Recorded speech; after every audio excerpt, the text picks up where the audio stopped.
Малкото ми дяволче. Да. Дето не ми идеш млякото. Дето ти е много силно. Дето се давиш. И ти е смешно да се отгоре. Как така ти е смешно? То е трагично. Трагично е, Али.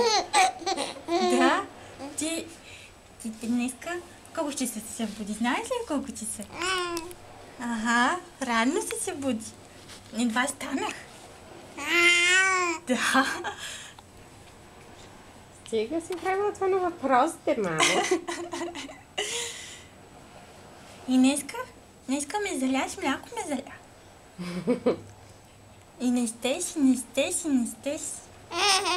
не стеш. Харесва ли ти тук на моренце? Харесва ли ти тук? Гладна ли си сега? Гладна ли си? Искаш ли после в Несебър да отидем на разходка, да обиколим паркинга? Да обиколим паркинга заедно? Да видиш морето какво е шумно и голямо. Толкова голямо, ти си толкова мъничка. И така не е папка. Тя яде, ама яде малко. Колко яде ти? Колко яде ти? Трябваше да се мъчим. И двете трябваше да се измъчваме. А можеше да си хапнеш. Нормално.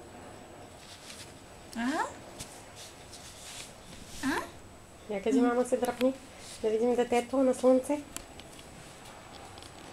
Ау, слънцо. Я да направим картичето градинар.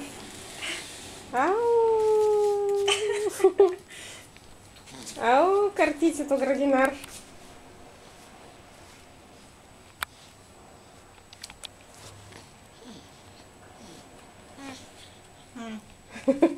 Айде, стига. Стига сме те морили.